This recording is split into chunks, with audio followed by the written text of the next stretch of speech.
like a few years ago, you had, I guess, on this topic, like a health issue Yeah. with the big letter C. You had Yeah. cancer. Yep. How did you, with all the knowledge that you had in the personal development field, like, was there any one thing that sort of helped navigate that journey through it and on the other side of it? Yeah, and I think I had the same experience that we have with everything that goes wrong. Now, the word wrong, if you listen to cancer survivors, you'll hear a lot of them saying the gift of cancer, which means we reframed it and made it right. But the experience for me, well, I think was very similar to a lot of people, and that is, well, what have I done wrong? So here's this thing that turns up that you can't see, that you don't know was happening inside of you. And I haven't robbed banks and been nasty to people. So what have I done wrong that this should happen to me? That's kind of a very common, normal reaction. Is it's sort of like, holy moly, I thought that happened to other people. And so I especially had that because by that time I'd been working in the personal development field for 20 years because the cancer was actually in 2003. So, I'm just celebrating the 20th anniversary of getting through that. Feels like yesterday, but it's actually 20 years ago. Wow. And so when I cast my mind back to it, the first thing was to fall in a heap and go, why me? And this is awful and I can't do anything about it, etc. And throw myself into the hands of the professionals. And so the doctor said, you need an operation. In hindsight, I think that operation was not the smartest move, but I went and had what's called a radical prostatectomy because I had aggressive prostate cancer. So they removed the prostate gland. It's a relatively common thing nowadays, but it's a 6-hour operation, big deal, big slice down my stomach, a week in hospital, all that. Nowadays, they actually do that operation with keyhole surgery, and they do it in day surgery, and you turn up and you take a number, and they go in and they do it with a robot, and you walk home. So it's a little bit different now. And actually walking home is part of the recovery. But I then went into a pretty difficult period where they did the operation. We had no health insurance at the time, so it cost 30 grand. So, it was a bit of a hit on several levels. And they, at the end of the operation, then they said, well, we've done everything we can, now it's up to you. And I said, this was supposed to cure it. And they go, oh, no, we've just done the best we can, up to you. Come back in 6 weeks, we'll give you a blood test and that'll tell us whether you live or die. They didn't say those words, but that was my interpretation of it. And so during that 6 weeks, you can imagine that was a long period of time, that 6 weeks waiting to get my sentence, so to speak. And my wife, Mary, came to me and she said, listen, honey, we love you to bits. We can't tell you how much we love you. This is her and our 2 daughters. But you're a nightmare, mate. Could you just go do some of that shit that you teach other people? Because you're nearly impossible to live with. Hi, and welcome to another episode of Unlocked from Within. Today we have Paul Blackburn from Quantum Orange, an international acclaimed author and leader in the human potential movement. Paul has taught more than 400,000 people on 4 continents on how to reach their personal and professional potential. During the 39 years as a success coach, author, instructor, and a keynote speaker, Paul has trained over 350 plus life, business, and mindset coaches and has held one of the largest firewalks. He was also appointed by the Australian government to its business advisory panel and is a partner in a multi-million-dollar business operating in over 100 countries. I've had the pleasure over the years to have Paul as a mentor and coach personally and have been to his workshops and courses. I've also got certified to be one of his mindset coaches. Let's welcome Paul to Unlocked from Within. Hey, Paul, welcome to Unlocked from Within. Hey, Marty, how you going? Yeah, good. How you been? Yeah, awesome, mate. Awesome. Yep. Full of beans and loving life and pretty excited about the opportunity, despite the fact that I'm 71. I'm kind of looking forward, not backwards. So I've lived a long and productive life, but I actually don't worry too much about that. I kind of, the potential of what I could do today and tomorrow has got me excited. So, I'm a bit of a forward focused kind of a guy.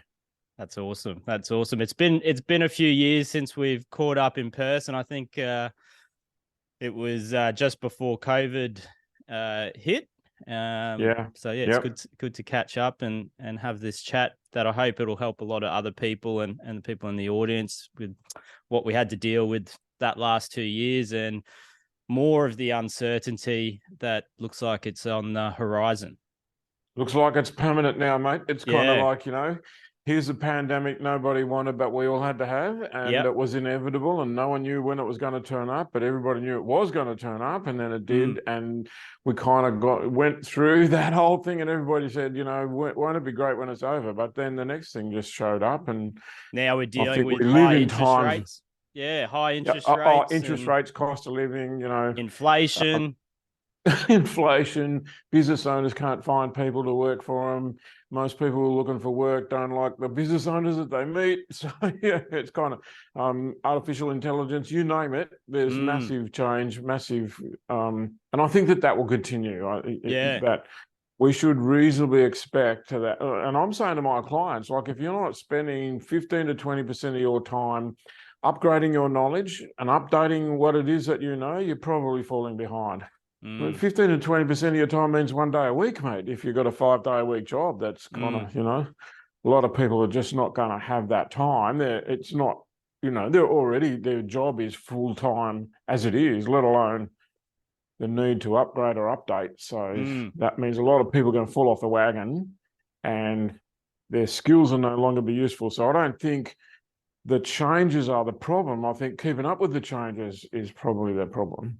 Yeah, yeah. Like we've got whether it officially gets announced or not, we've got the recession that could be a depression worldwide hinging, Yep.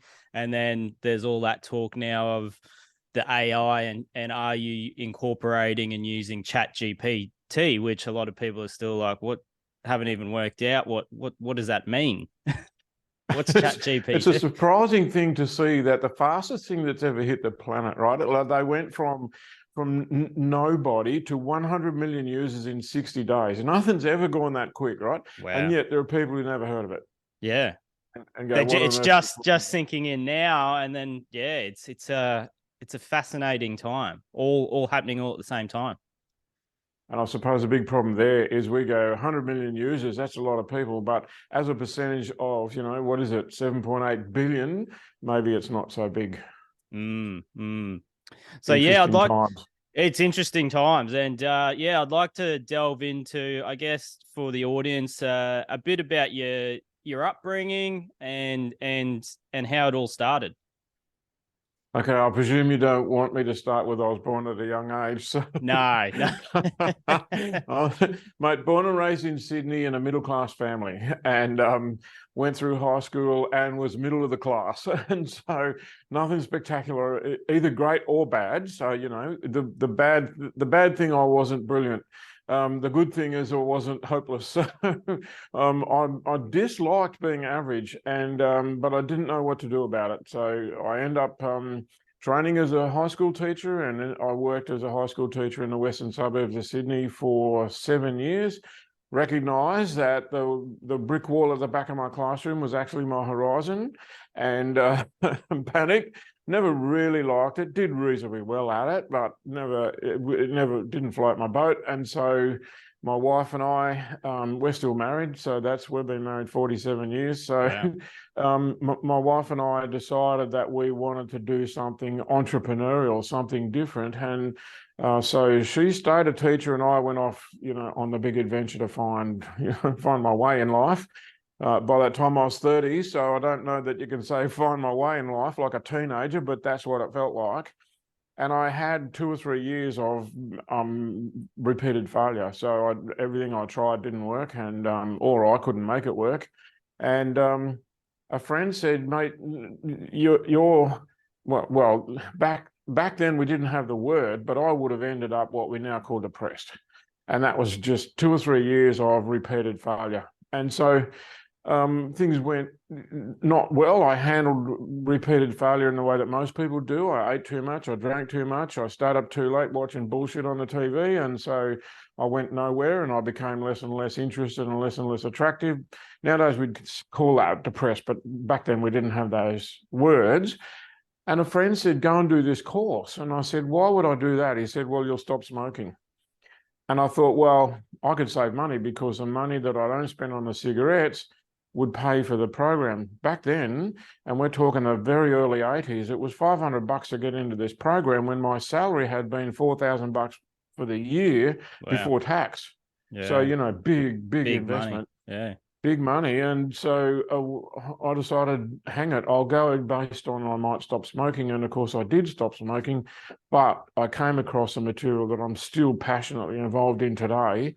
And I said, here we go. I recognize that I love being a teacher. I just didn't like being a teacher in a high school. And I prefer to teach adults. And so we started up and away we went, and been teaching courses for the best part of 40 years. Wow. And that's kind of, we began in Sydney, but it rapidly expanded, became nationwide, and, end up on the speaking circuit and all sorts of stuff, and, hundreds of thousands of clients in many countries and all that sort of stuff. I don't like to say that because it sounds like, we're a big deal, whereas, I still consider myself your average dude who's found out a few things about how life works. So let's just say I've got a lot of experience in helping people change their behavior. I like to call myself a behavior change specialist because people come along and say, can you help me stop smoking or lose weight or be more successful or get a better job or start a business or whatever? And we say, yeah, we can help you with that because we don't know much about that. What we do know is how to go inside and find the mechanism for you to personally change so that your relationships go better, so your business goes better, so that your parenting is better, so that everything you do is better, rather than here's a bunch of techniques for how to be a good parent, here's another different bunch of techniques for how to get the next job at work, and here's another bunch of techniques about how to build a business, and here's yet another bunch of, you can buy books on all this stuff. And I've got close to 1,000 books in my library on all of the things I just mentioned, and they're all great. But how do you carry that around in your head? And so we made the decision quite some time ago that we would focus on internal change and let that be the impetus for external change. Because if I can change who I am, then I change who I bring into my relationships, whether that's with my wife, my kids, my business, my clients, my whatever. If I, simple things like if I can find more strength and compassion, well, that changes how I deal with everyone. If I can find more resilience and courage, that changes how I tackle my problems in life. If I can find, more integrity and more desire to do the right thing, change the world and make it a better place, well, that changes how I build my business. And, so that's, we recommend, that we can't help anybody who isn't willing to look within. Is really the summary of it. So there you go. That's from middle-class Sydney upbringing to change the world. That's powerful, very powerful. And like you spoke about, like you had a couple of years of failures and it was just one after another. Like what were some of those things you did look at going into? Well, the interesting thing is that school teachers, when they get out of school teaching, don't have any skills. So we can try anything. And so the thing that's easiest to fall into is sales of some kind or other. So I ended up standing in a retail store selling furniture, or actually just standing in a retail store trying to sell furniture because I couldn't.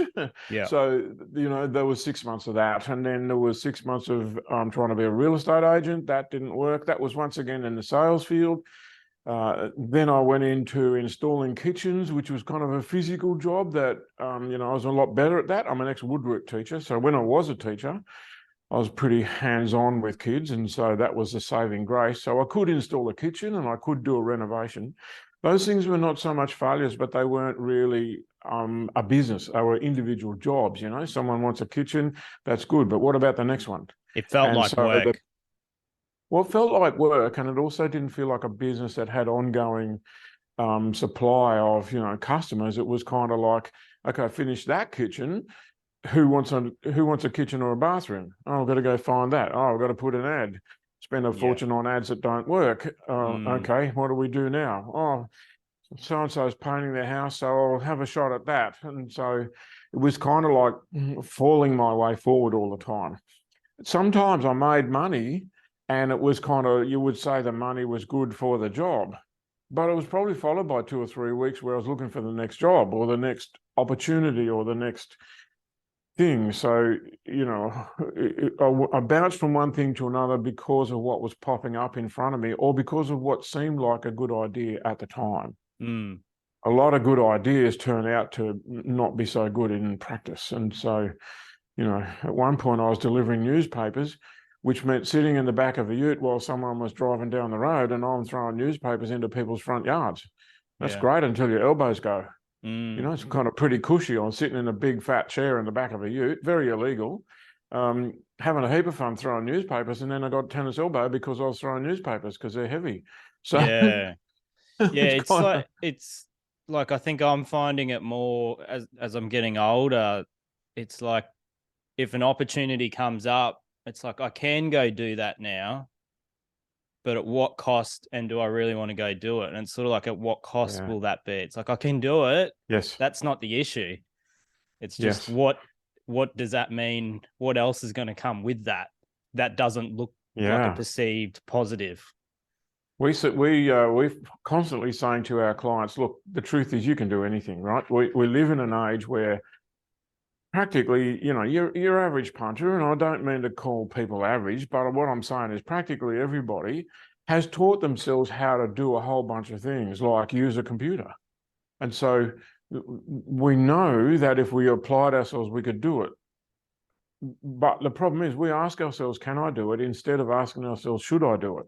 Mm. Because, I can do the accounting, I can do the tax returns. Should I? No, because A, I would do a shit job, but B, if I pay the accountant, I can be off finding more customers for my business or building the strength of my business by recruiting some more help, hiring someone who can be a writer or make PowerPoints or do something in the work field for us. It means there's less work for me and I can work on the business instead of in the business. And I think that human beings need to work on themselves instead of within themselves. And so what we do for a job, call yourself a school teacher, a nurse, a doctor, a lawyer, call yourself whatever, that takes 40 to 50 hours a week and we don't have time for ourselves. So many human beings are like a business owner. They don't understand that you have to work on it, not in it. Because when you're in it, you're busy. You're too busy to actually be effective. You're just getting shit done. Yes. It's Yeah. kind of like, I've got to make the bed. Yeah, that's Yes. good, but it's going to be messed up again tomorrow morning. So, Yeah. you know, and then, I spent a bit of time business coaching. It's not a full-time activity for me, but, I love business and I love what I learn when I work with business owners because I think that they're the real pioneers in our world. And so quite often I'll be talking to a business owner and I'll say, you haven't got these things done. They're pretty essential. And I might be sitting in their kitchen or whatever, and they'll say, yeah, I haven't had time. And I go, what have you been doing? And one client said to me, I can't think until I've got all the washing up done. I said, okay, if you can't think because, and what she meant was the washing up and the making of the beds and the cleaning up and, get the kids off to school and the usual stuff you would look at it and go, well, of course you've got to do all that. So, but listen, mate, if you can't think because of that, then that's time not spent on your business. And the consequences of that is that you can say, all right, I can't think until I get that stuff done. I'm saying, all right, well, you can't think because you need to be thinking about the business because it needs you to have the positive input into it. So, we ended up saying to her, look, you don't need to do this, except that you do. And that is get up, do all that stuff, get the kids off to school and get dressed and grab a briefcase and go to work. And so she went to work. Her work was actually the local library, which is pretty cool. It's quiet, no one's there, they don't talk to you, and your phone doesn't work or doesn't ring. And so she was getting a heap of work done just by going to the local library. Because of Yeah. that, get up, get dressed, get your brain in shape and become more effective. So I wasn't telling her how to be a different person. I was saying, this is how you get the most out of yourself. It's a simple technique that most people don't recognize because you go, why would I bother with all that? That's going to be time consuming to get dressed, put makeup on, get in the car, drive to the local library so that I can work when I've got a fully fledged office just around the corner from my kitchen. And I go, yeah, the trouble is you keep coming out and going in the kitchen. that's the issue. So And the Behavior distractions. change, it's a distraction. And what I mean by behavior change specialist is how do we change the habits that determine our future? Because, like most of us know what we need to do. It's rare that I come across somebody who says, oh, do I have to go to the gym?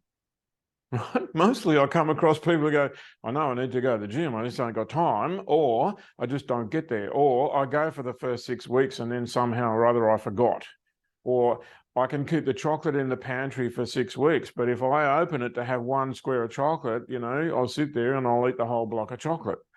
So I think we know there's a lot of experience about I know what to do, I just don't know how to make myself do it. And that's what we mean about behavior change specialists. It's kind of fine that you know that you could if you wanted to, but that's not really good enough nowadays. We don't have the time to waste. It's kind of this client I'm talking to about who couldn't get to work because she's worried about the dishes. I said, just leave the dishes and do them when you get home. In fact, your children are old enough, train them to do the dishes because they need to grow up and be responsible, and they should know how to feed the washing machine as well. These are young people who need to be capable of when they grow up. So start now. I bless my mother for saying to me when I was 8 years old, and I think this is one of the formative experiences in life. I was 8 years old and she said, I'm going off to be the Cub Master, right? I'm going to run the Cub Scouts group on Tuesday afternoons. And it's your job to cook dinner for the family and get it on the table at 6 o'clock and don't be 1 minute late. And she gave me one lesson, and it was how to cook chops and 3 veg, mashed potatoes, peas, and I forget what the other one was. It was not the most complicated. How old were you? 8. Yeah. I was 8 years old, and like really any 8-year-old can whack a bunch of chops under a griller. This is not rocket science.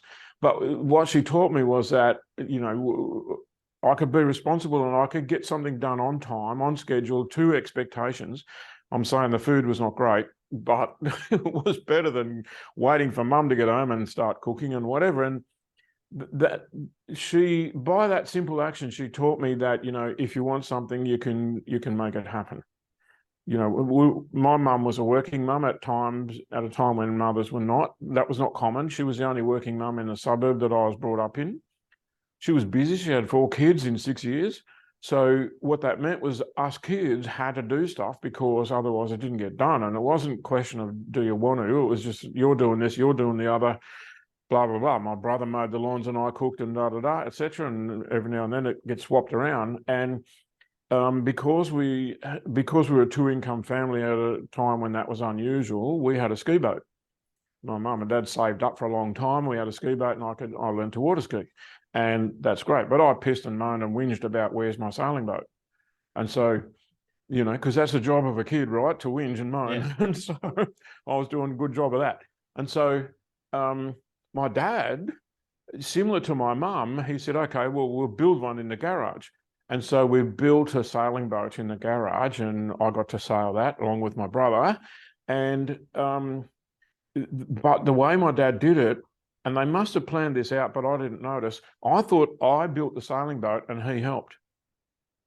Now, obviously, in hindsight, I would have had no idea what I was doing, and I was probably carrying pots of glue and passing the hammer, and but I thought I built the sailing boat and he helped. And what that meant was that by the time I hit my early teenage years, it was firmly established within me that if you want something, you've probably got to go and make it happen.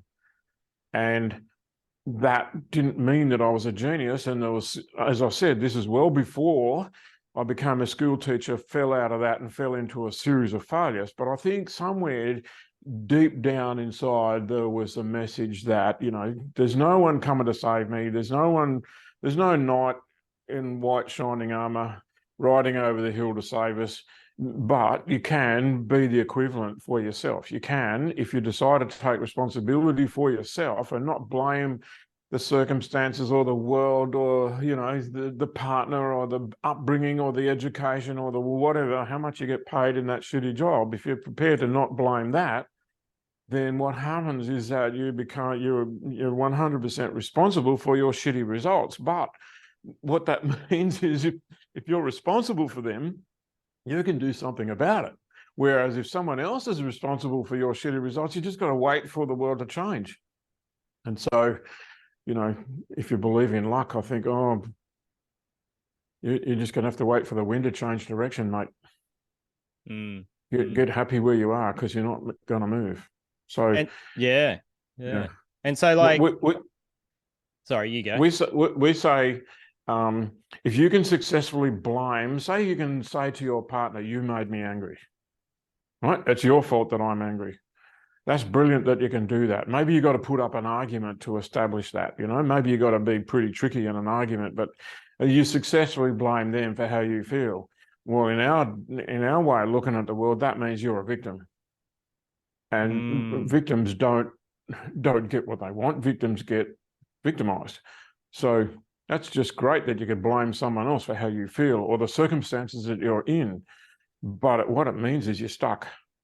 And so that's the first place we start is, are you prepared to take responsibility for where you're at the moment? Because if you're not, then we probably can't help you. But if you are, well, we can say, okay, here are some things you can do that are going to change you internally. And when you change on the inside, then the outside will be a reflection of that. Yeah. Powerful. Hope that makes sense. Yeah. And I guess on that, like, I guess if someone's listening, like they more and they've gone through, like the last 2 years with the lockdowns, might have lost their job. Now they may have a mortgage and dealing with the interest rates and how I'm gonna, they're living day by day, week to week, and all the walls are closing in on them, and that just like feels like failure to failure. Like what would you say if you're in their position? What would be the first move to get out of that state? Well, I think first of all, we have to understand what that state produces.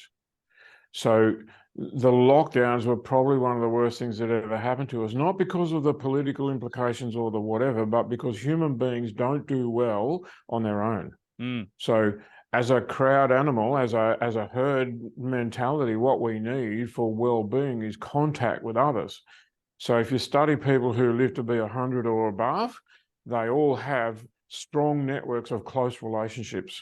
And so personal well-being doesn't really have to do with anything much more than how connected to your community or your tribe or your family you feel. So what lockdowns do is that they shut all of that down. Can't even go and visit your family. The trouble is, isolation is very attractive. And so we can whinge about it and say, I don't like it. But what it does is it allows us to sit in front of the TV eating chocolate and behaving badly. And so whilst isolation is a killer, it's actually like, the scientists who measure this stuff, the people who do research in what are the effects of various long-term emotions, what is the effect of being chronically ill for 2 to 3 years or in pain for a long period of time. People who study that kind of thing say that the worst thing that can happen to a human being is isolation. So, and yet we're all attracted to it because it means I can spend a lot of time on Facebook and I don't have to justify it to anybody. And so isolation has a weird kind of attraction in terms of it promotes procrastination. Procrastination promotes depression because when I'm doing nothing, there's nothing to feel good about, right? I can't feel good about I got the washing up done and the bed's made and the floor vacuumed and, I reached out and started a business or whatever. A lot of people used isolation to go, okay, this is now when I put a lot of energy into my side hustle. A lot of people said, okay, I'm going to get a home gym and go harder. And, but that boils down to no more than 10% of the population. Those are the people who could make the internal shift. And what I mean by that is that the solution to this, when you say, okay, how do we get out of the walls closing in? The solution is what we call reframing, which is, once again, it's an internal concept, right? It's not about reframing your house and your windows and painting the house. It's about going, okay, this looks disastrous. When I look at the circumstances as you just described them, that is one way of viewing it. Another equally valid way of viewing it, which is just as true, is to say, how privileged am I? I've got the opportunity to do what I want. Half the world don't have a house. 10% of the world's population live in a war zone and they're dodging bullets. They're hungry, they have no shelter, no safety, and nowhere to go, and no one's coming to save them either. And so reframing is to look at the circumstances and come up with a different solution. And I'd say reframing in the lockdown environment and the massive change environment that we're going through is you won't be able to do anything with that until you frame it into, here is the biggest opportunity I've ever seen. And once you determine that, and people had to do this when the steam train turned up. They looked at that, and most people said those things go so fast, you'll be ripped out of your body, and the atoms in your body will separate. So, talk about resistance. And so, and yet we look at steam trains and go, well, they're a bit slow and a bit ancient, right? Because now we're looking at, jump in your car, go where you like. Mm.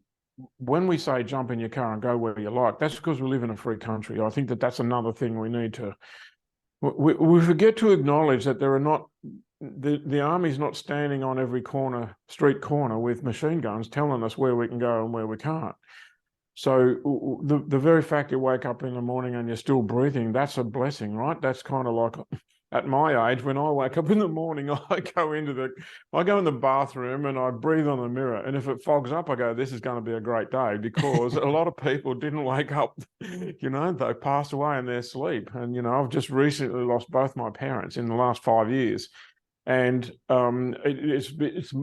it's kind of made me super aware that life is fragile and that we're here for a very short period of time, that the planet's been here for billions of years, and my time on it is like, if you were drawing a line from left to right, my time on it is about as thick as a cigarette paper. So I need to maximize that, maximize the benefit, maximize what I can do with that. But I can't do that if I don't change what I think, what I feel, and what I do. And so our approach to personal development is probably different to everybody else's. Is we go, what in our experience is 25% of people get stuck because their thinking is a bit screwy. Their thinking is a bit strange. It's kind of just been taught to think in a incorrect way. But that's only 25% of the people that I see who are stuck. Another 25% of those people who are stuck are people who can't do something because there's some kind of fear they haven't dealt with or been able to wrap their brain around. So they can't speak in public, they can't stand on the edge of a cliff, they can't apply for the next job, they can't tell somebody, don't speak to me that way, they feel unworthy and like they don't deserve success and whatever. So that's an emotional blockage.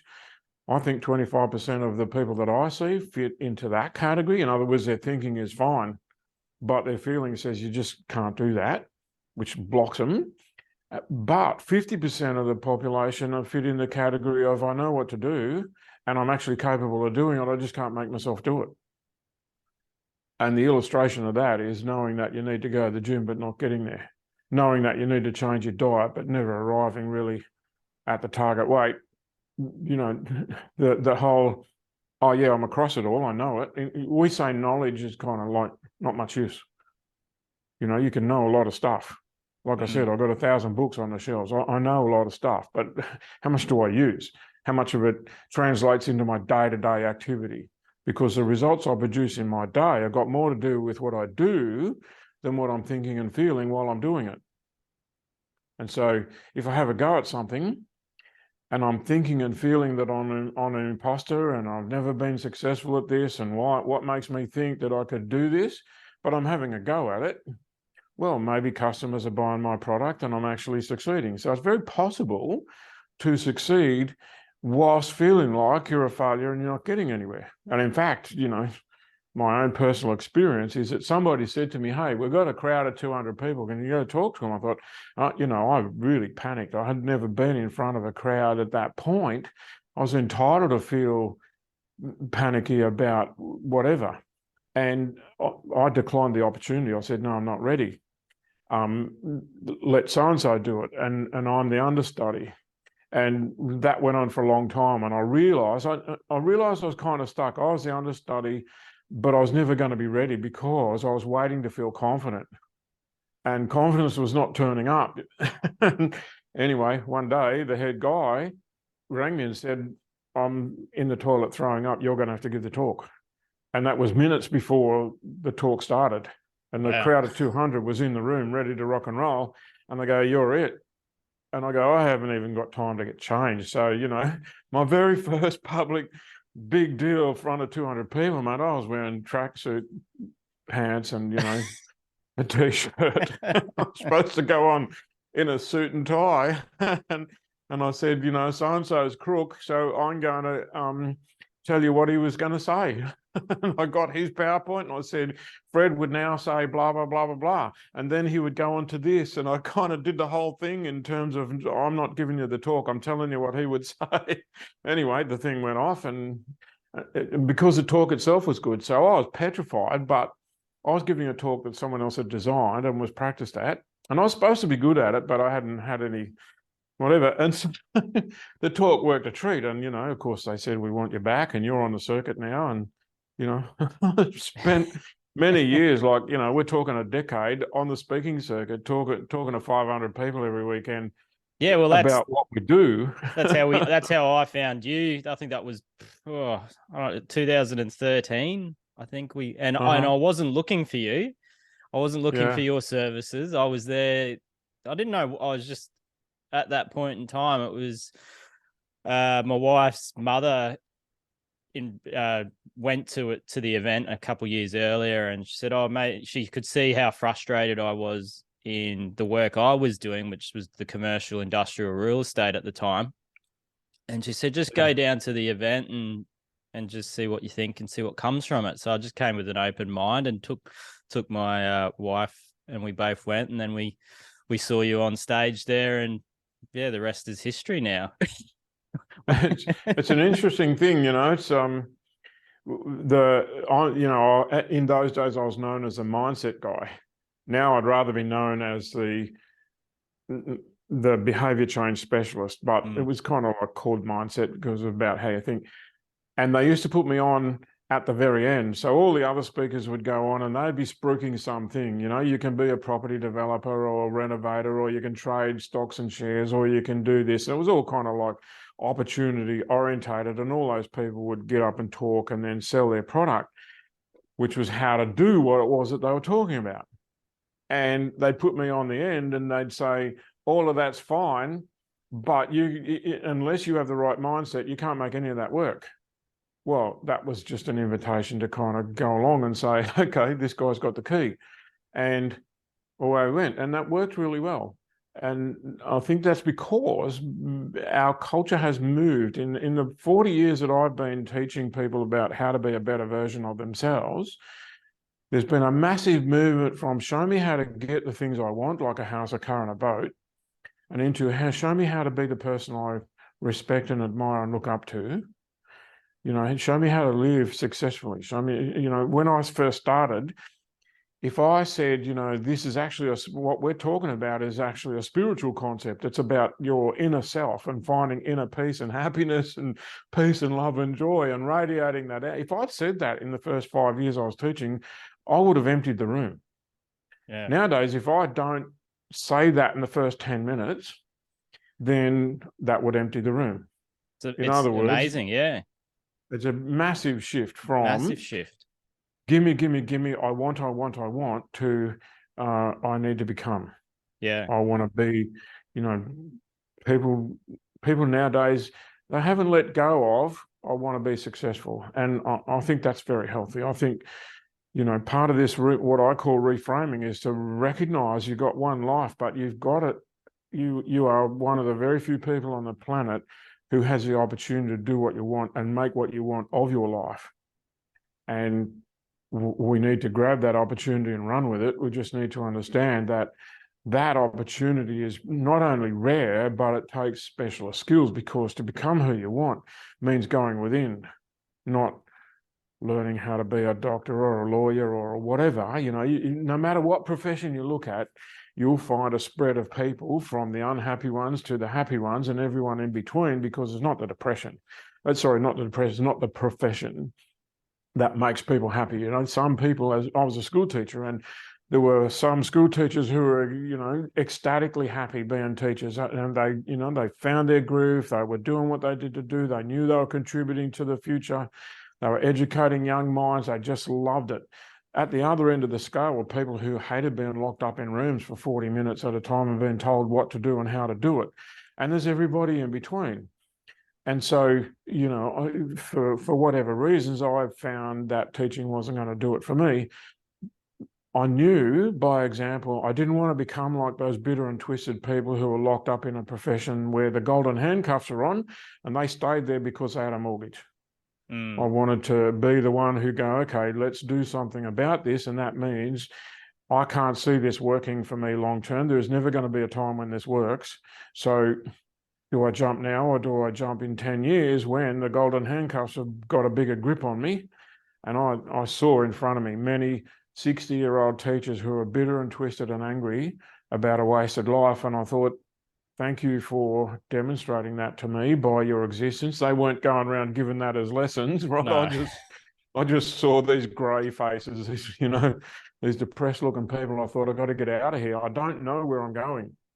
I don't know where so it's one of the things that people get frightened of is they go, yeah, I know that this is no good. I need to do something different, but I haven't found out what it is yet. So I'm just going to stay here and keep paying the mortgage. And I go, yeah, I think I need, I think that's fraught with danger because life gets in the way and we get some more expenses and there's more reason to stay stuck there. And then, for example, another child turns up, wasn't really planned or expected. We go, okay, now I need the job even more. So when we stay there, we get more and more reasons to stay there. And I think, we are safer when we jump. Of course, you can't know everything about what you're jumping into. Even if you knew what it was you were jumping into, you still got to learn it. You still got to, it might look fantastic. You might get there and hate it. So many people are afraid of change when I think what we need to do is get comfortable with change because it's happening anyway. We are surrounded by more change than's ever happened to human beings when in history was there more change than what's going on around us at the moment. So I think we can legitimately say your usefulness in the future is directly related to your capacity to change. Yeah, definitely.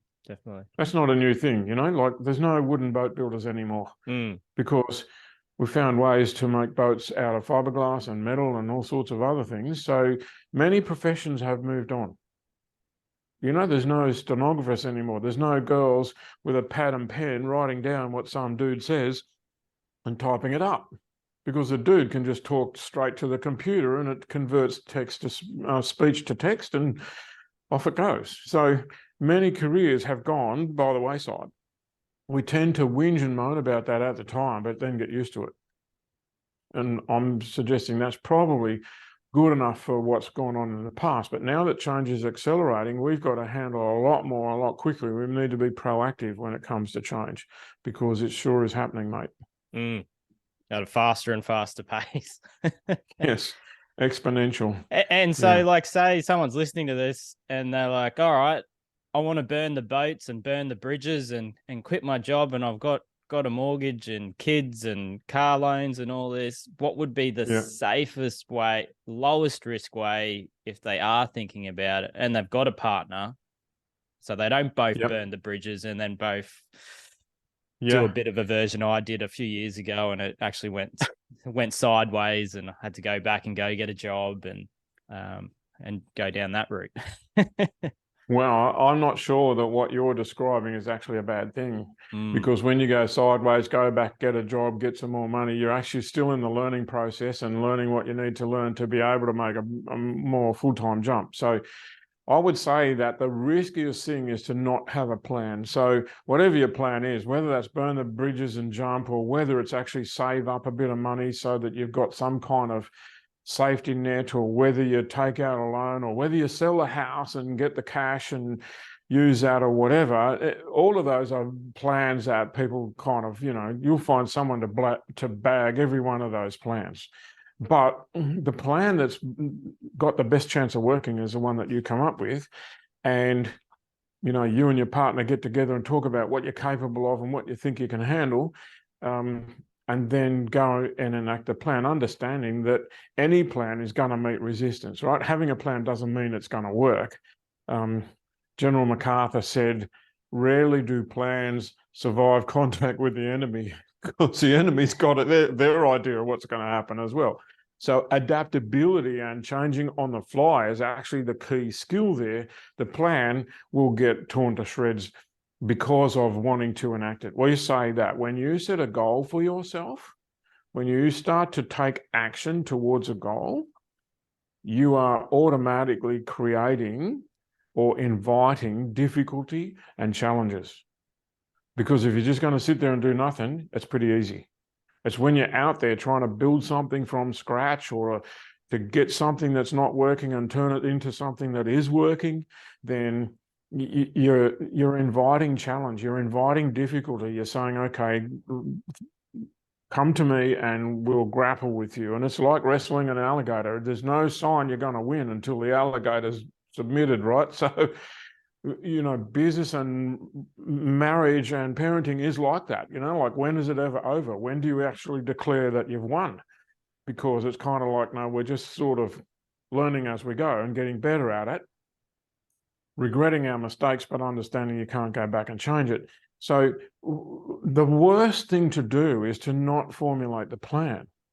So when, in answer to your question, the kiss of death is, look, now's not the right time.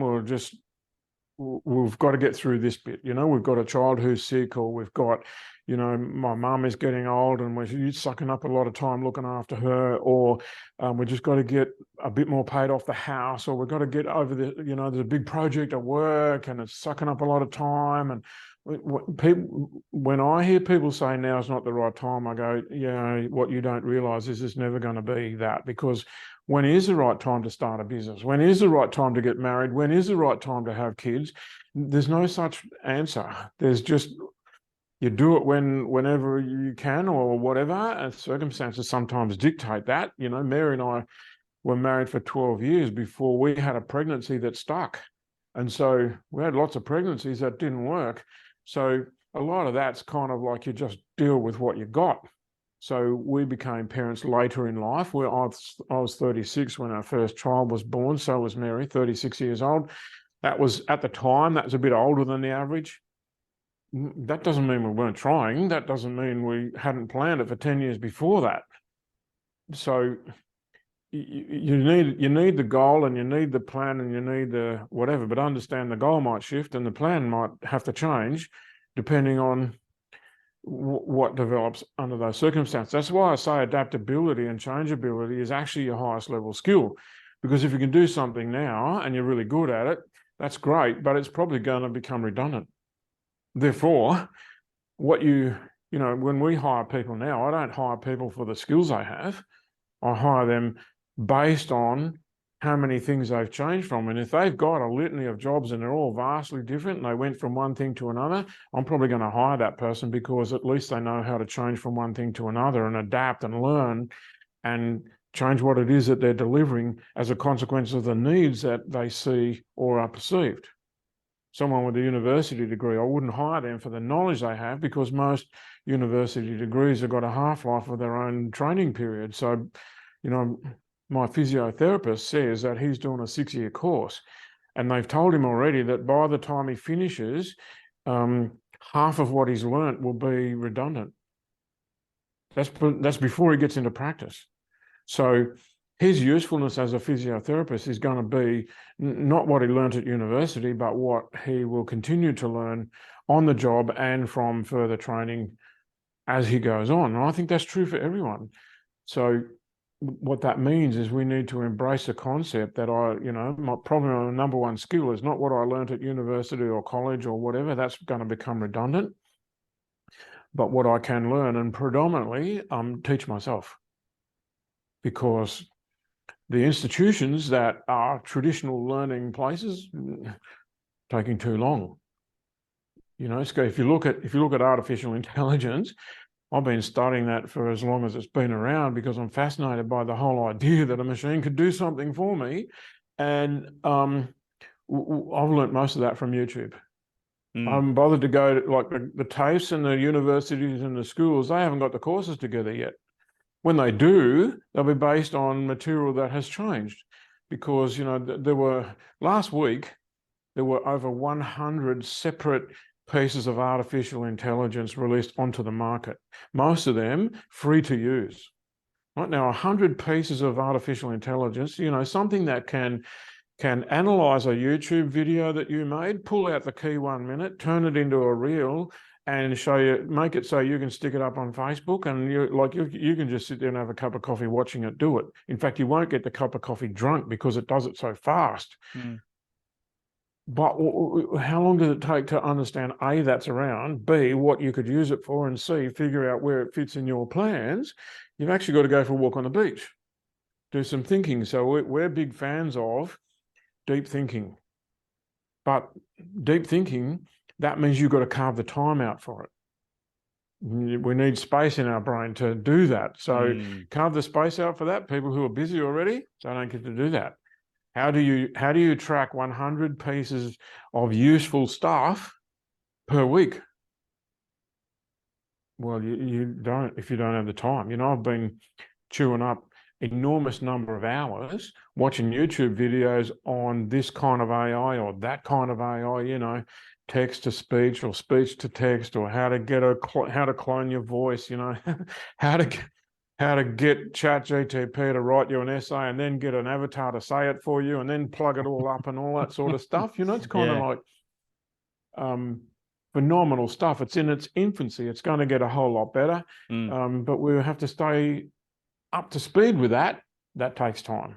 Yeah. So we need to be able to build a life that has this time in it for us to stay up to speed. That means, and this is why I'm a fan of big income, we need to be producing higher levels of income than we need to spend so that we can buy time. And the way we buy time is we buy help. So we get someone to come and clean our house, because that's time where we could be learning how to make millions. So whether it's someone to clean our house, do our pool, paint the house, a lot of people are into renovating, and I go, I'm not sure renovating is a good idea. Why don't you pay the builder to do that and you go figure out how to make money? So, that's just a personal bias. It's nevertheless kind of probably a root cause. So that we are experiencing fundamental change in how we approach things, because we're educated in the kind of Christian work ethic, which says a good person works hard. And if you're not honest and working hard and letting the money take care of itself, there's something wrong with you. The trouble is, if you're honest and you're working hard and you're letting the money take care of itself, it's going up in smoke. So we work hard, we're honest, we get the end of the week or the month or the year and go, where's the money? Oh, on the rat wheel. Yep. Yes, the rat wheel. Yeah. And I guess like a lot of people that might be listening, they might think, oh, I just need to get in shape and that'll change the rest of my life. Do you think like it's not just one thing, it's a combination? There's more than, you've got all these other areas to make that significant change in your reality and your life. But that's a start. I think what we've been educated in is if I get in shape, I'll be happy, which is very similar to when I get a push bike, I'll be happy, which that morphs into when I pay the mortgage off, I'll be happy. That's externalizing. It's this thing I've been saying all along about going within. When you get in shape, you can still be depressed. It's just that you're skinny, right? Your body's a different shape and you're still depressed. You can pay your house off. That doesn't mean you'll be happy. It just means that you'll be the same level of happiness, but now the bank stops bothering you. So, people say, oh, it'll take away all my worries. I go, no, you just worry about something else. So, you worry about whether, there's going to be a world war, or whether inflation is going to keep going up, or have I got enough in my savings and investment strategy to eventually be retired? There's plenty to worry about, mate. So it's kind of one of those things where we say, I'll be happy when. And the reality is, no, you won't. if you imagine a push bike, if this can relate to your listeners, I had the experience as a child of saying, I'll be happy when I get a push bike, because my parents were very much against me having a push bike because they thought I would be killed on the roads. Now, I'm talking to you as a 71-year-old, and if you can imagine the amount of traffic that was around when I was 14, the roads were one of the safest places on the planet, right? But my parents were petrified I was going to get killed. So they were against me having a push bike. And so probably that whole thing about they don't want me to have one made me want one more. So that amped up probably, I don't remember, but it amped up the whole idea about I'll be happy when I got a push bike. And my response to that is I've been through that experience and I was not happier with a push bike. I was for a while because it embodied freedom and I could get around and, all of that sort of stuff. But after a while, push bikes are just as hard as walking. And so you get just as tired and, all the things that go wrong and you fall off and usual things happen. No big deal, but, they happen. And so what I realized was that the person who says I'll be happy when I get a push bike has mistaken the push bike for the source of happiness. And I say, no, you won't be happy. You'll be mobile.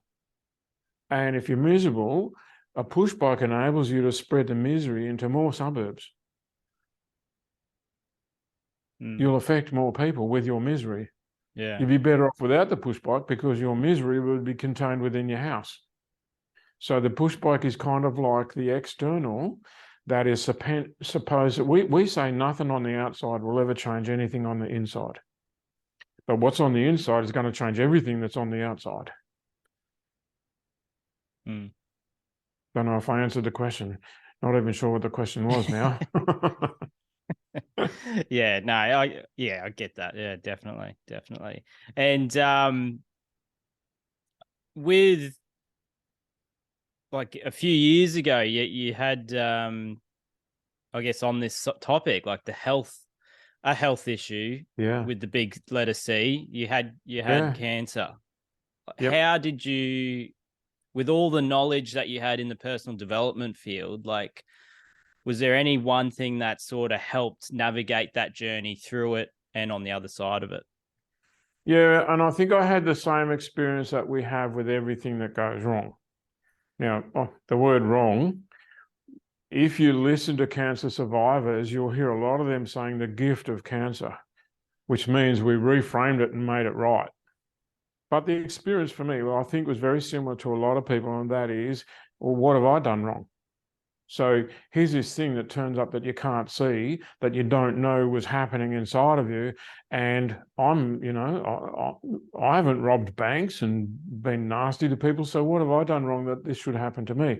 That's kind of a very common, normal reaction. Is it's sort of like, holy moly, I thought that happened to other people. And so I especially had that because by that time I'd been working in the personal development field for 20 years because the cancer was actually in 2003. So, I'm just celebrating the 20th anniversary of getting through that. Feels like yesterday, but it's actually 20 years ago. Wow. And so when I cast my mind back to it, the first thing was to fall in a heap and go, why me? And this is awful and I can't do anything about it, etc. And throw myself into the hands of the professionals. And so the doctor said, you need an operation. In hindsight, I think that operation was not the smartest move, but I went and had what's called a radical prostatectomy because I had aggressive prostate cancer. So they removed the prostate gland. It's a relatively common thing nowadays, but it's a 6-hour operation, big deal, big slice down my stomach, a week in hospital, all that. Nowadays, they actually do that operation with keyhole surgery, and they do it in day surgery, and you turn up and you take a number, and they go in and they do it with a robot, and you walk home. So it's a little bit different now.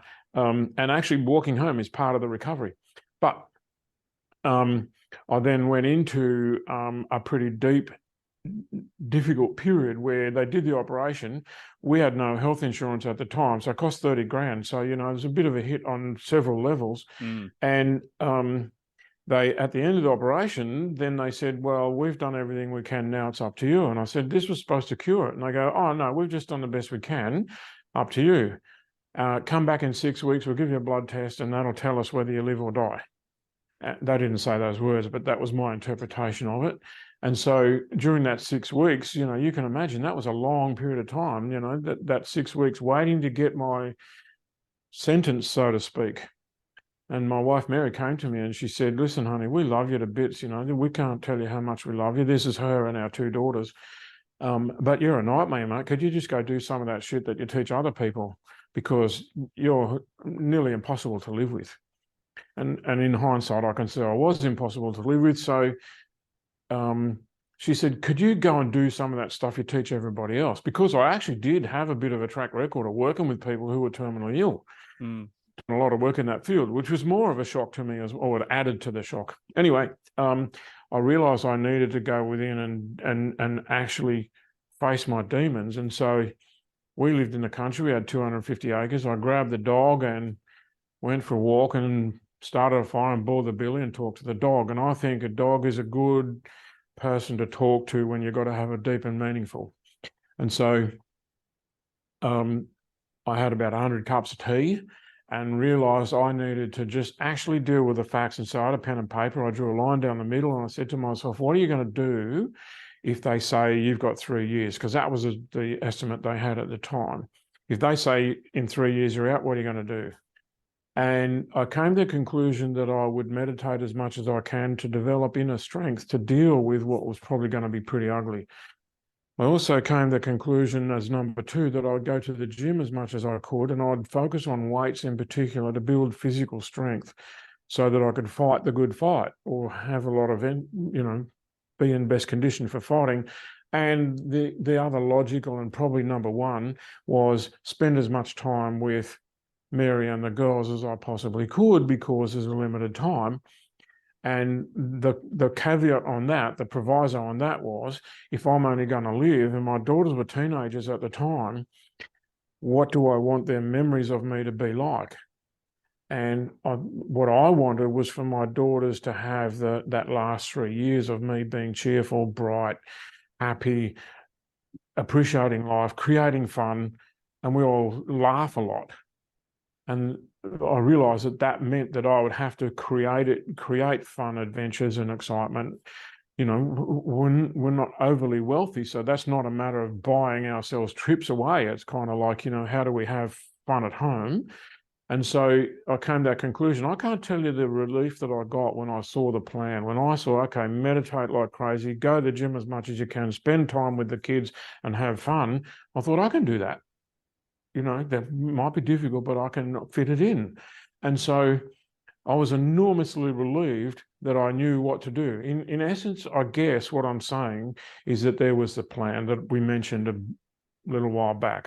Any plan is better than no plan. And I'd actually been tormented by the unknowing, the not knowing. And there's a plan. It may not have been a good plan according to other people, but it was my plan. And I felt like I could work with it. So that brought a great deal of inner peace. I actually came to terms with dying at that point in that conversation with the dog. And so I thought, geez, that's a 50-50 chance that that's how it's going to be.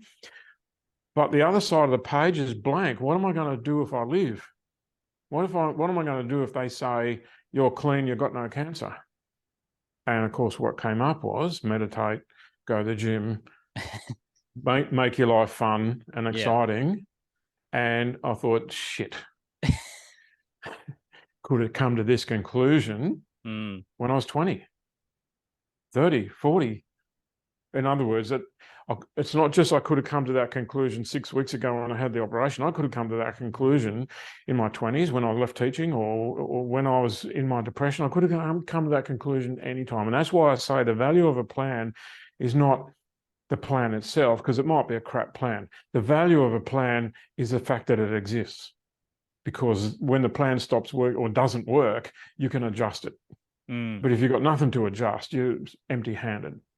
So that was me coming to terms. So I'm not afraid of dying. What I am afraid of is not living fully. And so that's why I work. So, you know, the theory is you retire at 65, and I suppose we could do that. I haven't looked at our finances closely enough to know whether that's possible or not, because I don't care, because what I want to do is what I do. Like I said, you know, to me, there's so much possibility in today and the next day and the next day that I want to be around for it. So I think I study longevity, and I have modified my exercise and diet routines to reflect that, So I turn the shower on cold for a minute at the end of my shower in the morning, and I eat less red meat, and I eat more veggies, and I go to the gym more often, and I do shit that, is supposed to make me live to be 100, because I think, well, I'm on the planet for possibly another 30 seconds or another 30 years. I think it's anything between 30 seconds and 30 years. Yeah. I could get hit by a bus tomorrow. So, maybe I should be into the chocolate and the beer, but I don't think so. So, I've kind of, fortunately, this is why I call it the gift of cancer. 20 years ago, I realized my life is what I make it, not what happens to me. And so I've been full head on into that. I consider I'm very lucky because of the cancer, because it's like I died. It's like you got a second chance. So every day it's like second chance. What are you going to do with it? Mary did say that to me one time. She, when we got through all of this, and I said to her, I'm ready to go back to work, because I just kind of stopped working. I said, I'm ready to go back to work. She said, what are you going to do different? And that was probably one of the most important questions I've ever had to answer, because I could just go and do it all the same. And I think many people go back to how you used to do it, but you decided to make a change and go on a different path in your day to day. Yeah. And not be afraid of what could go wrong, understanding that a lot of things that go wrong actually turn out to be right. I tell this story about saying to my father, how will I know who to marry? And he says, you'll just know. And I thought, oh, bullshit, I wanted some help, mate. Anyway, that happened, and I just knew. And I want to ask, will you marry me? But the problem is that could be yes or no, right? And I'm scared of the no. So how do you make the no not happen? Don't ask, right? Because if you don't ask, you can't get knocked back. 18 months later, I'm thinking, this is not working. So I say, will you marry me? She says, no. I go, why? And she goes, I don't love you. Well, I do, but I love you like a brother, and you shouldn't marry someone that you only love like a brother. You need to be passionately involved, and blah, blah, blah. And by the way, I'm pregnant to somebody else. This is someone living in the same house as me. And so that was, you could say, is that a good day or a bad day? And I ask this of my crowds all the time, is that a good day or a bad day? And everybody goes, that's the shittest day I've ever heard of. I go, yeah. Until I met my wife, Mary, who I've now been married to for 47 years. And that first girl who said no was actually the best thing that ever happened. So we talk about good day and bad day, but how would you know? You might need 5 years to figure it out. When I got the cancer, that's the worst thing that ever happened. Until it made me realize I could live my life the way I wanted, if only I paid attention and decided what that looked like. So was that good or bad? Well, for me, it was good. Had I lost my life, maybe you'd say it was bad. So, there's an element of we can't predict in there. But there is definitely, the only thing we've got to work with is what we bring to what we've got, and how we decide we're going to change what's in front of us. And maybe what's in front of us suits us, and that's great. If it doesn't, then it's up to us. I love that expression. If it's going to be, it's up to me. Yeah, that's powerful. Very powerful. Yeah. And fun to work with. I love working with this concept, because I think the whole thing's funny. I think the whole idea that we could be who we want to be, but we're just too scared, I think that's hilarious. Yeah. Yeah, it's interesting. Very interesting. Maybe I'm warped. And so, like, on your day to day, you do the cold showers, and are you doing any of the breath work? Yeah. A big believer in breath work. Wim Hof has popularized an expression that used to be a bit woo-woo. Breath work was kind of like, on the left-hand edge, and well, what do you, how could that work, or whatever. I think breath work is a very powerful mechanism for personal change. It works on the principles we've been talking about, for the last hour or so, and that is go within. It's all within. It's not out there. So breath work is important. I've cut down the amount of food that I eat. So I practice intermittent fasting. So that means I'm somewhere between 1 and 2 meals a day, sort of 4 or 5 years ago, I just skipped breakfast and I'll do the 18 and 6. So that's 18 hours of not eating and 6 when you do. So that means, food starts around lunchtime or 1 o'clock in the afternoon, thereabouts. But I'm drifting in the direction of skipping lunch as well. And I'm finding that that's working. I've got more energy. I'm able to be more present. I think better. My mind is clearer. I'll definitely go better in the gym. I'm as a devout eater and drinker. I love eating and I love having a glass of red wine. I'm sort of drifting away from those things because, and it's not a plan. This is a case where I'm just letting it evolve by itself because who cares? I don't need to get somewhere with it. What I'm finding is as I experiment with my body, I'm finding what works, and I'm specifically working on what delivers more energy now, and that's less chocolate, less beer. I love a beer. Like a tap beer to me is kind of like just about the pinnacle of experiences. It means you've got the time to go to the pub and sit in a beer garden and just do nothing. So it's more about what it is than the alcohol. But I love the taste, but I'm just drifting away from it because it dulls me and I don't feel bright, and I love feeling bright and alive and full of energy and anticipation, and like I did when I was a kid. So, as a 71-year-old, I go hard in the gym. I lift weights that, had someone say to me the other day, and so I don't know them. They come up to me, they said, "How old are you?" I said, "I'll tell you, but you have to guess." All right, so I'll tell you the number, but you have to guess first. Yeah. And this is just feeding my ego. And they go, somewhere between 50 and 55. I go, okay, you're right. And I left them at it. Later on, I said, I'm actually 71. The guy goes, oh, no, no. And it's true. I'm pushing heavier weights than when I was 50. And I'm doing that to stress the body because what I notice is that it's responding well. In other words, I'm stronger, I'm fitter, and that means I'm emotionally stronger, right? I don't do it because I want to look like Arnold. In fact, I don't look like Arnold Schwarzenegger. I'm stunned at the number of people who say to me, I don't go to the gym because I don't want to muscle up. I go, shoot, man, if you put 10 years into it, you're still not going to muscle up like that. Yeah. So I go for what it does for me internally. Of course, pumping the weights produces endorphins and serotonin and dopamine and all the feel-good drugs, but, they wear off. But what I feel is emotionally strong. I'm capable of handling trauma better. And, of course, my clients turn up and quite often there's trauma. Quite often they're dealing with horrible things that have happened in their past. And I've got to be capable of being strong enough to not get drawn into my version of that. And we're all suffering. If I'm going to act as a guide, I've got to be able to not be drawn into and be a participant. So I handle long, harder days better than when I was 40 or 50. That's got a lot to do with these things. There are more things than we've mentioned. I've cut down red meat. I've obviously cut down the amount of food.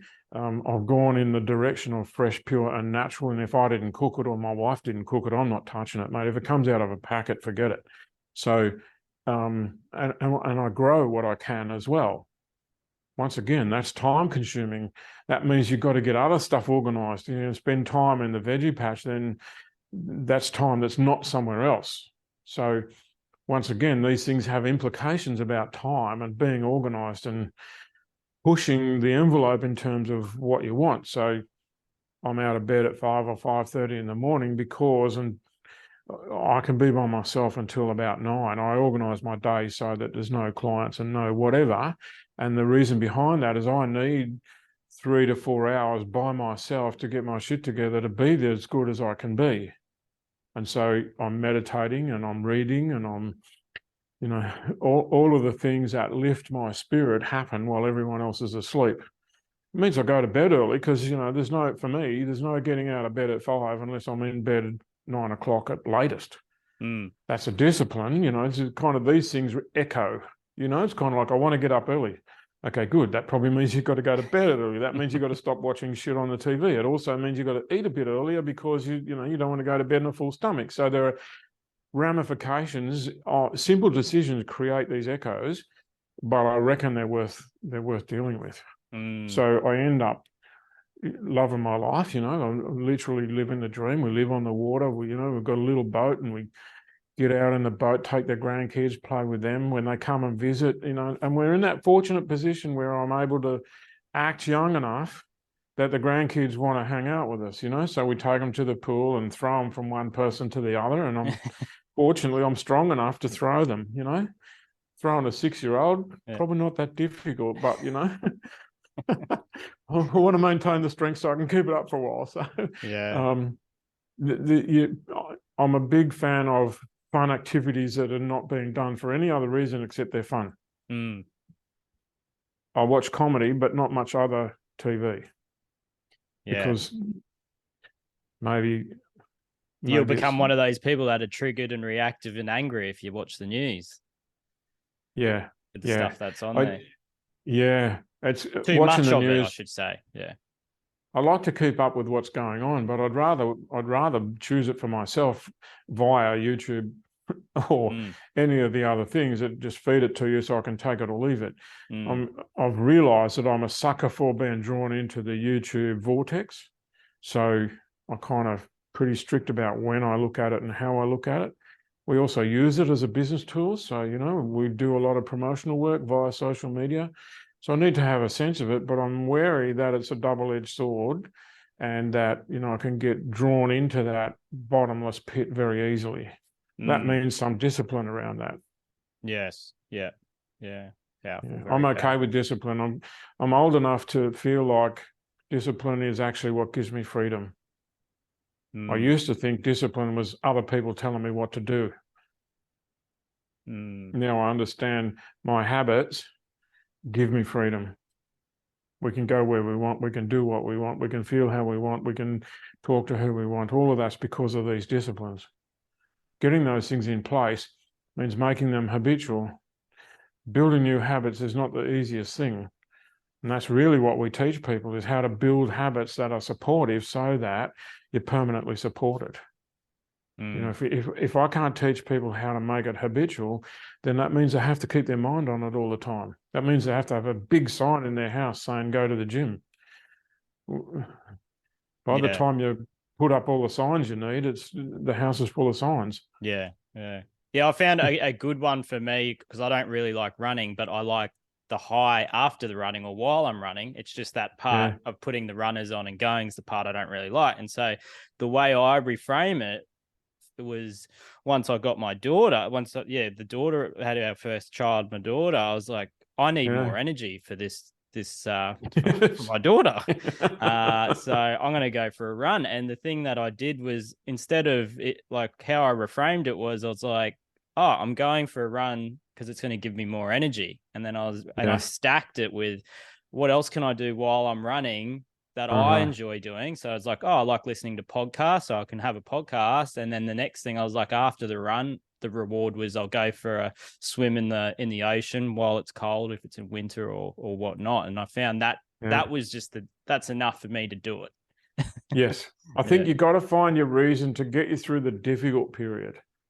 Any habit change is actually relatively easy after you've changed the habit. It's that difficult period in the middle. Smokers call it withdrawal. Smokers can't get through withdrawal until they do. And then when they're on the other side, they go, it was easy. And my sister-in-law smoked for 42 years because she couldn't get through withdrawal, which is a very ugly feeling for a short period of time. But it's so ugly that, it's only can't get through a week of it. Eventually, she got through it. And that was by putting herself in a situation like you described, where the benefits were so high. There were so many benefits that she just went with it. And of course, now she says, I wish I did that 30 years before. And so I think when you stack the benefits, you get it. I say to people who, when people say to me, I don't like going to the gym, I say, well, the gym, it's not for you to like, mate. It's for you to do.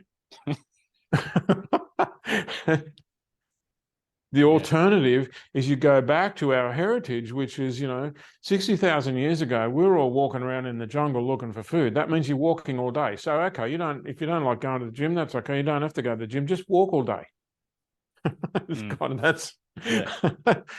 you're happy walking all day, well, you don't have to go to the gym. Yeah. Personally, I'd rather go to the gym, get over and done with.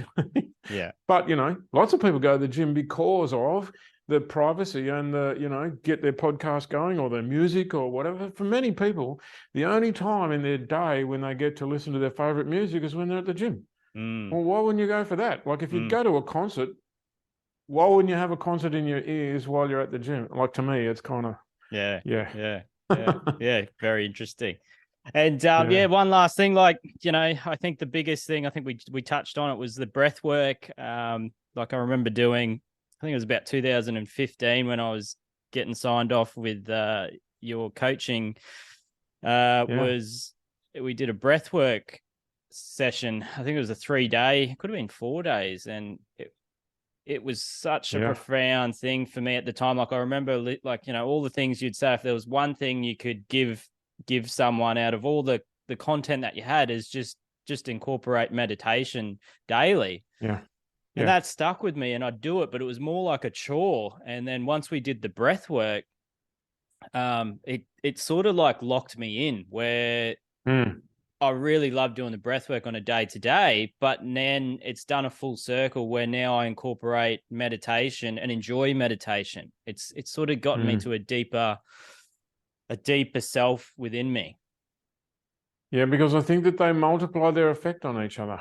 And so, I recommend meditation as a daily activity. I recommend breath work as a daily activity. I recommend mindfulness as a daily activity. We need to read something inspiring instead of the bullshit as a daily activity. There's a whole bunch of daily activities, but you can look at them and get overwhelmed. So I just say to people, pick your top 2 or 3 and focus on them, because what they will do is that they'll multiply their effect on each other. And at that point, you've got 2 or 3 things that you do that are the equivalent of 5. And in your case, breath work is enhancing meditation. Somebody else might find that, prayer helps them with meditation or mindfulness or whatever. So there are, some people are into yoga. Yoga, I call yoga physical meditation. Or Tai Chi is the same kind of thing. You've got to find your thing and introduce it into your life. Make it habitual, because as it becomes habitual, then it delivers. Until it's habitual, it's hard work. It's something you've got to remind yourself to do. It's one of the few things that people don't understand about change, is that when you're learning to drive a motor car, it's difficult. Once you've learned to drive a motor car, you just do it all day, every day. If you're a taxi driver, it's all day. But for those of us who are not, then we just drive wherever we want. We don't think twice about it. And because it's become habitual. How did it become habitual? We stuck with it long enough to get past the ugly bit. And that's the same with touch typing, playing the guitar, speaking more positively, meditating, going to the gym. You just got to do it long enough to get past the ugly bit, and then it's automatic. Yeah, powerful. Once it's automatic, you're free. Yeah, massive. So that's what we specialize in, is teaching people how to get through the ugly bit. Yeah, that's awesome stuff. And where can people find you, Paul? Just go to our website, quantumorange.com. Yep. And, there's a heap of free resources there, and get a feel for what we do and how we do it. A heap of that stuff is free. So, people can benefit enormously. That's you're also on LinkedIn and Instagram and Facebook and all the socials. I assume we are, mate.